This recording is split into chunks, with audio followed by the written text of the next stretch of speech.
ونصلي ونسلم على سيدنا ومولانا محمد رسوله النبي المكين الحنين الكريم الرؤوف الرحيم. أما بعد، فأعوذ بالله من الشيطان الرجيم. بسم الله الرحمن الرحيم. وَإِذْ قَالَ رَبُّكَ لِلْمَلَائِكَةِ إِنِّي جَاعِلٌ فِي الْأَرْضِ خَلِيفَةً قَالُوا أَتَجْعَلُ فِيهَا مَن يُفْسِدُ فِيهَا وَيَسْفِكُ الدِّمَاءَ وَنَحْنُ نُسَبِّحُ بِحَمْدِكَ وَنُقَدِّسُ لَكَ قَالَ إِنِّي أَعْلَمُ مَا لَا تَعْلَمُونَ. صدق اللہ مولانا العظیم. صلو علی الحبیب. اللہم صلی علی سیدنا و مولانا محمد وعلی آلہ وصحبہ وبارک وسلم. محترم سامعین، اللہ رب العزت کے فضل اور اس کے محبوب صلی اللہ علیہ وآلہ وسلم کے دلائل پاک کے توسط کے ساتھ جمعۃ المبارک کی آج کی اس نشست میں ہم سب حاضر ہیں. پچھلے جمعۃ المبارک کے موقع پر ہم سیدنا آدم علیہ السلام کی تخلیق کے حوالے سے گفتگو کر رہے تھے. اسی کو آج ہم آگے کنٹینیو کرتے ہیں.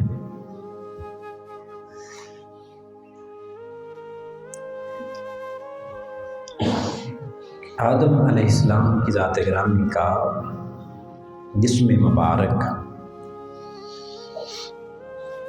اللہ پاک نے بنایا، روح ڈالی. شیطان آیا، اس نے آ کر آدم علیہ السلام کی ذات گرامی کے ارد گرد آ کے چکر لگایا. کچھ باتیں ہم نے بیان کر دی جو کچھ رہتی تھی، اسی کو لے کے پھر ہم آگے چل رہے ہیں. تو پہلا چکر لگایا تو کہنے لگا کوئی خاص چیز نہیں ہے، فرشتوں کو کہتا ہے. جب دوسرا چکر لگایا تو آدم علیہ السلام کے دل مبارک جہاں اللہ نے بنایا تھا، جو جگہ رکھی تھی دل کے لیے، وہاں پر آیا، آ کے رک گیا.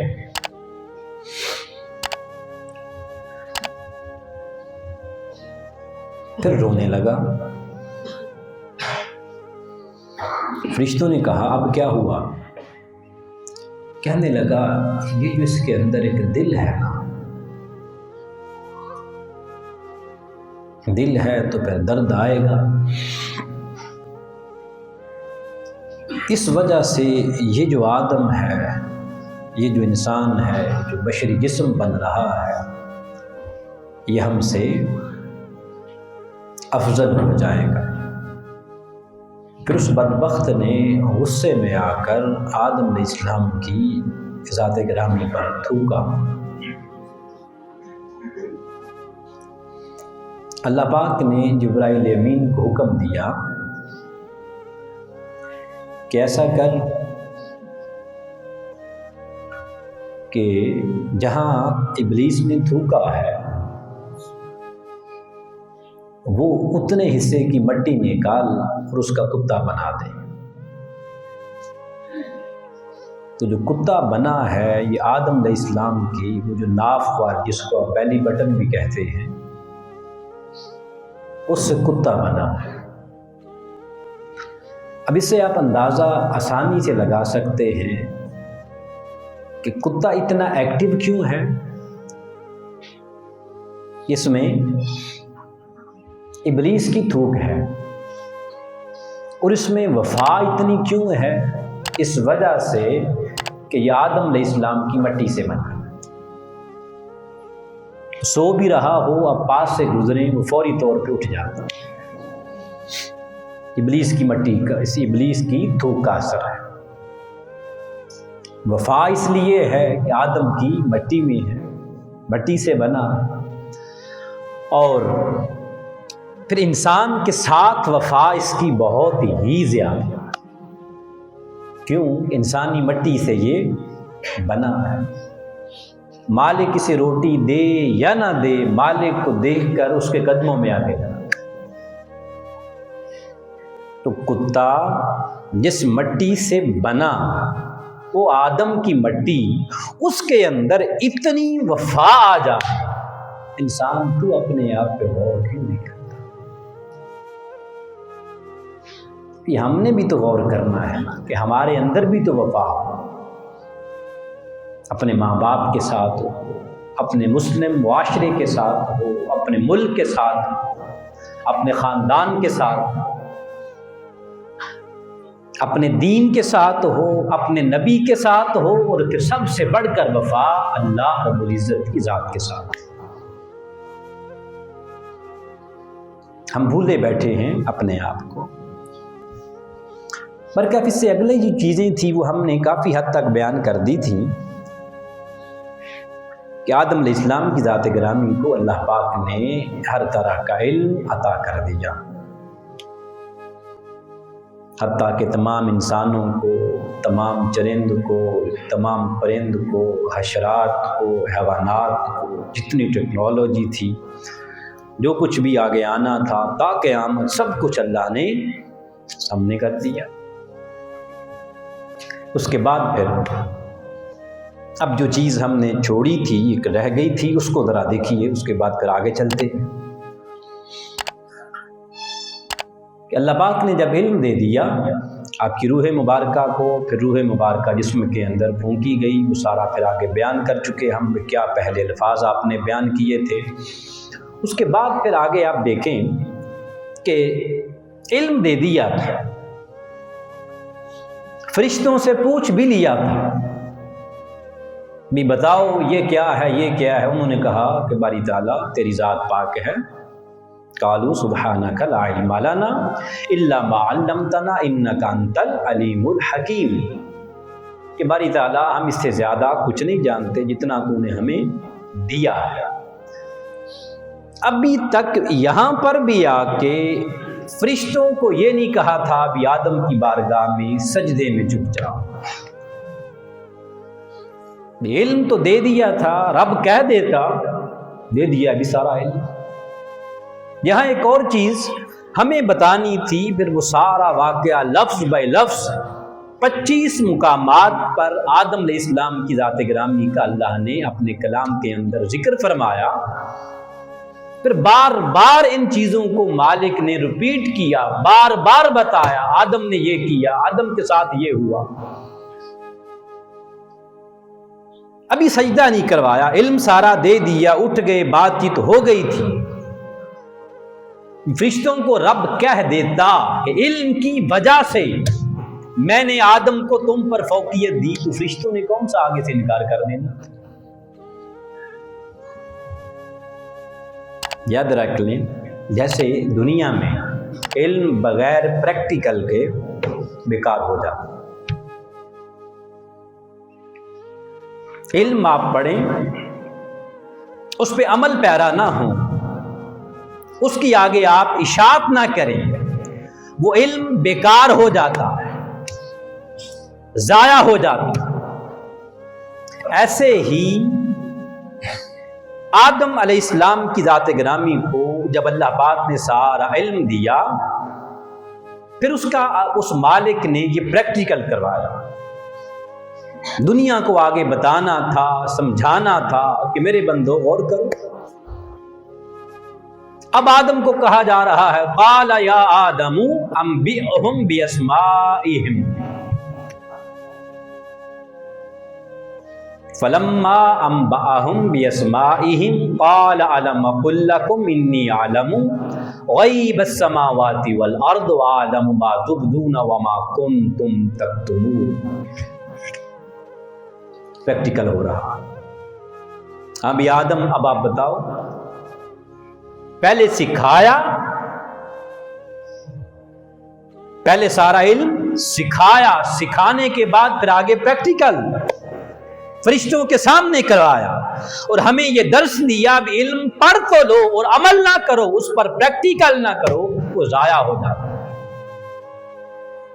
جیسے میں ابھی اگر پوچھوں کہ یار یہ پچھلے جمعے میں نے کون کون سے واقعات بیان کیے تھے، آپ میں سے شاید 5% بھی نہ بیان مجھے بتا سکیں. ایسا ہی ہے نا؟ کیوں نہیں بتا سکتے؟ بھولتا کیوں ہے؟ اس لیے کہ ہم اس پر پریکٹیکل نہیں کرتے.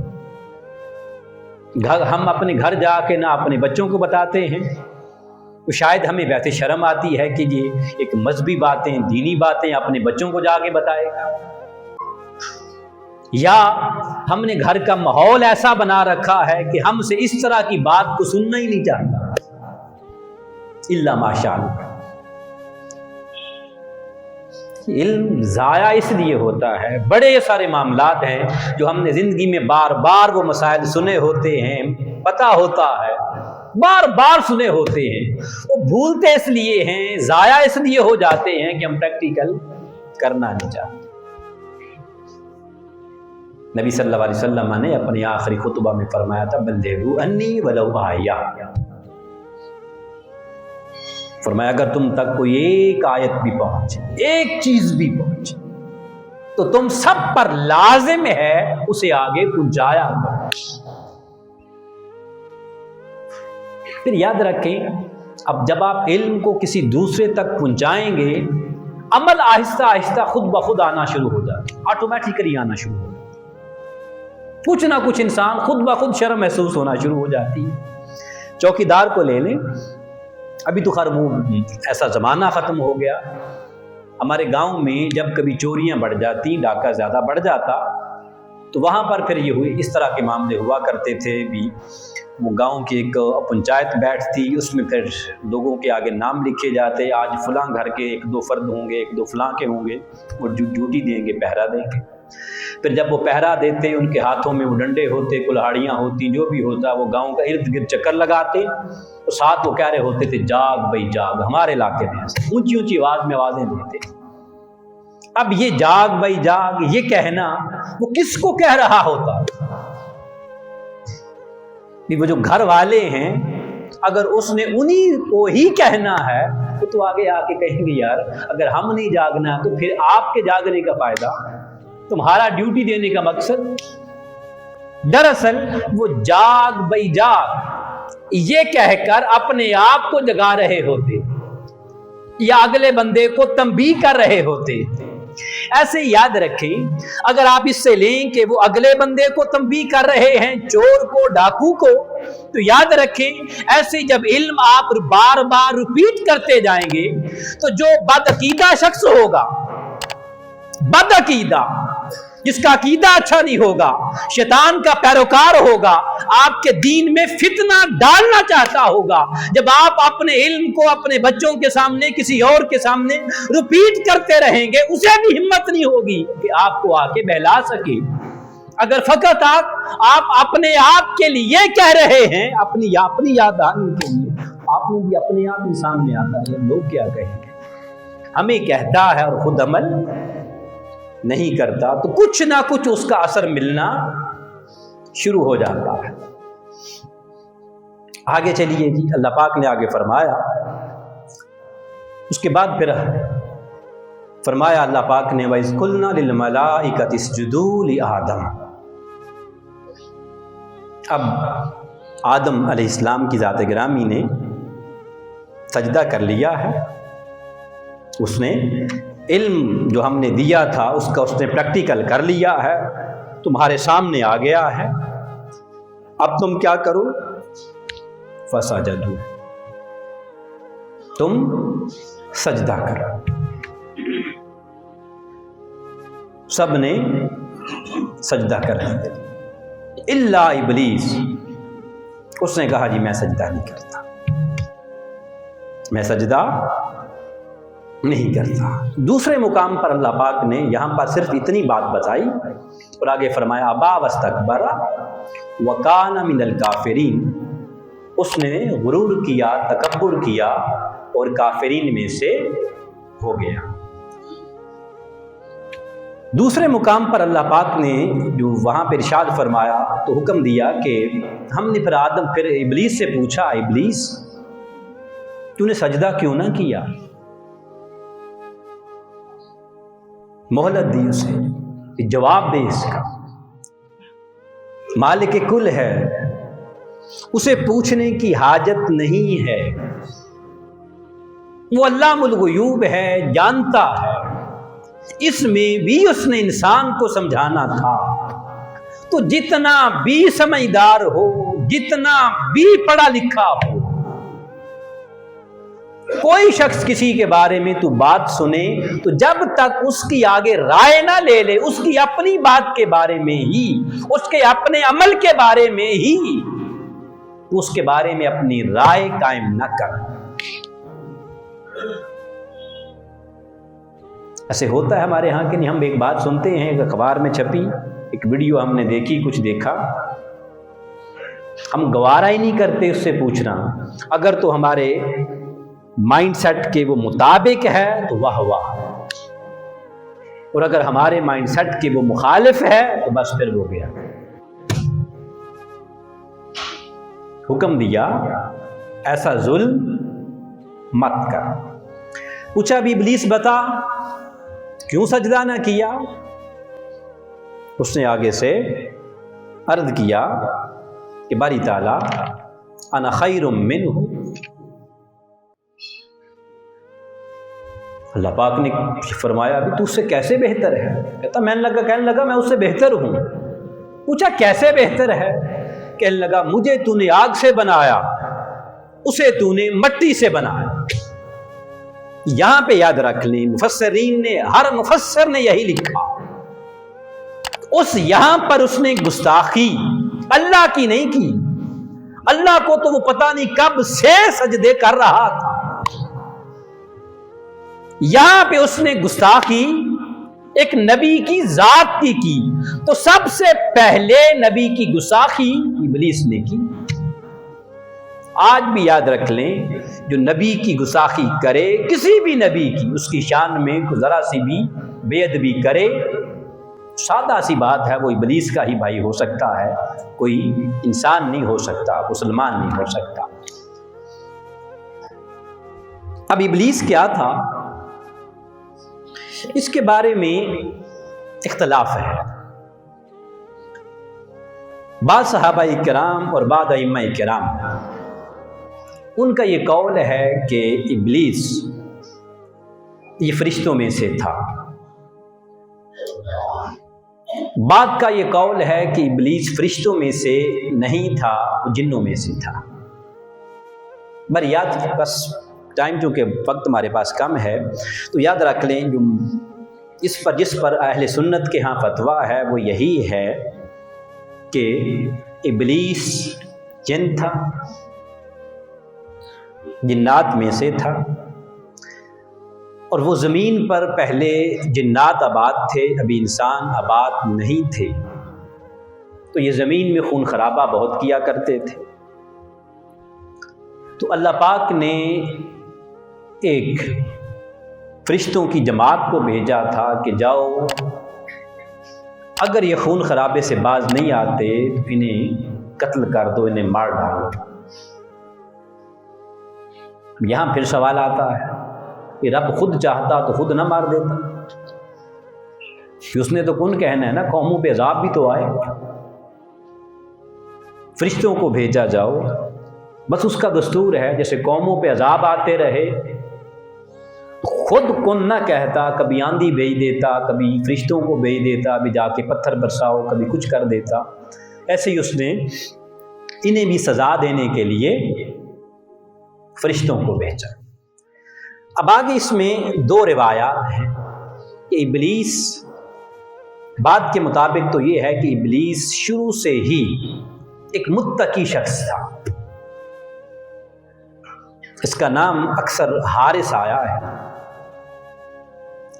کہ یہ ایک متقی شخص تھا اور اس نے زمین کے بھی چپے چپے پر سجدہ کیا ہوا تھا۔ بعض روایات میں یہ ہے کہ یہ اس وقت بہت ہی چھوٹی عمر میں تھا، کرتا یہ بھی خون خرابہ ہی تھا۔ اسے قید کر کے فرشتے ساتھ لے گئے تھے، مگر احسن قول وہ یہی ہے کہ یہ پہلے ہی شروع سے ہی سجدے کرتا تھا۔ زمین کے اس نے جگہ جگہ پر سجدے اس نے کیے ہوئے تھے، اس نے زمین پوری کو اپنے سجدوں کے ساتھ کر رکھا ہوا تھا۔ جب فرشتے آئے تو یہ فرشتوں کی جماعت کے ساتھ مل گیا اور اس نے جنات کے خلاف پھر جہاد کیا، دوسرے جنات کے خلاف۔ اللہ پاک کو اس کی ادا پسند آئی، اسے پھر مالک نے اپنے ہاں اوپر بلا لیا، فرشتوں کے ساتھ یہ رہنے لگا، اور پھر اس نے آسمان کی جگہ جگہ پر یہ سجدے کرتا رہا، اللہ کی حمد و ثنا کرتا رہا، حتیٰ کہ مالک نے اسے فرشتوں کا سردار بنا دیا۔ اور جب یہ فرشتوں کا سردار بنا تو اس کا نام عزازیل رکھا گیا، ابلیس کا۔ اس کے بعد پھر اگلا یہ معاملہ پیش آیا، آدم علیہ السلام کی ذات گرامی کو جب اللہ نے اپنا نائب بنانا چاہا، اس نے انکار کیا، تو اللہ پاک نے پھر اسے کہا بھائی دفع ہو جا، کہ تو اس قابل نہیں ہے، دفع ہو جا میری بارگاہ سے، فَإِنَّكَ رَجِيمٌ، تو بہت لعنتی ہے، دفع ہو جا۔ اللہ پاک نے اس کے بعد پھر آدم علیہ السلام کو حکم دیا، وَقُلْنَا يَا آدَمُ اسْكُنْ انت وزوجك الجنة وكلا منها رغدا حيث شئتما ولا تقربا هذه الشجرة فتكونا من الظالمين۔ کہا ہے آدم اب تم رہو جنت میں اور ساتھ تمہاری زوجہ۔ ابھی آدم علیہ السلام کی زوجہ، اب کی بیوی حضرت اما حوا علیہ السلام بنی نہیں تھی، تو آدم علیہ السلام جنت میں رہتے تھے، اکیلے رہتے تھے، تو ان کا دل نہیں لگتا تھا، تو سوئے ہوئے تھے، آنکھ کھلی تو پاس اما حوا کھڑی تھی، تو پوچھا تو کون ہے؟ اما حوا نے آگے سے جواب دیا، اللہ نے مجھے تیری تسکین کے لیے بنایا ہے، تیرا دل جو نہیں لگتا، اس لیے تیری تسکین سے تیرے لیے مجھے باعث تسکین بنایا ہے۔ آدم علیہ السلام کی ذات گرامی یہاں پر پھر اما حوا کے پاس جانے لگے۔ اللہ پاک نے فرمایا ٹھہر جاؤ، ابھی نکاح نہیں ہوا۔ یہ زمین پر پہلا، یہ جنت میں عالم انسانیت کے لیے پہلا نکاح ہو رہا تھا۔ تو باری تعالیٰ نکاح کیسے ہوگا؟ فرمایا میرے مصطفیٰ پر درود و سلام پڑھو، درود و سلام پڑھو۔ اب حضور علیہ الصلوۃ والسلام کی ذات گرامی پر درود و سلام پڑھا۔ اب آگے پھر حکم دیا باری تعالیٰ اب بتائیں، اب جاؤں؟ فرمایا حق مہر دے دو۔ باری تعالیٰ وہ کیا ہے؟ فرمایا وہ بھی میرے مصطفیٰ پہ درود و سلام پڑھو۔ اب یہ بات بڑی لطیف ہے، سمجھیے گا۔ حق مہر ہوتا ہے عورت کو تحفہ دینا اپنی حیثیت کے مطابق، تو درود تو آدم نے پڑھا، اما حوا کو تو پھر کچھ نہ دیا، تو حق مہر کون سا دیا؟ تو یہاں مفسرین بڑی خوبصورت بات لکھتے ہیں، کہتے ہیں وہ درود پڑھا، اس کا جو اجر ملا اسے کہا اللہ نے یہ اما حوا کو آگے اسحال کر دے، اما حوا کو آگے وہ ثواب دے دے، وہ اجر دے دے۔ تو وہ شخص ایسا مائنڈ سیٹ جو یہ سمجھتا ہے بھی کسی کو ہاں اس کے لیے فاتحہ پڑھنا، اس کے لیے دعا کرنا یہ کسی کو پہنچتا ہی نہیں ہے، وہ اس پہ غور کرے بھی آدم ابھی جنت میں تھے تو وہاں پہنچ سکتا ہے تو یہاں بھی پہنچ سکتا ہے، انہیں ضرورت نہیں تھی پھر بھی پہنچایا گیا رب نے۔ یہاں تو انسان جب زمین میں آ گیا تو اس کے اندر تو بڑی فتنہ انگیزی آ گئی، اس میں تو پھر بافضل اور اعلیٰ ہے کہ آگے اس کے لیے سارے ثواب کیا جائے۔ اب آدم اور حوا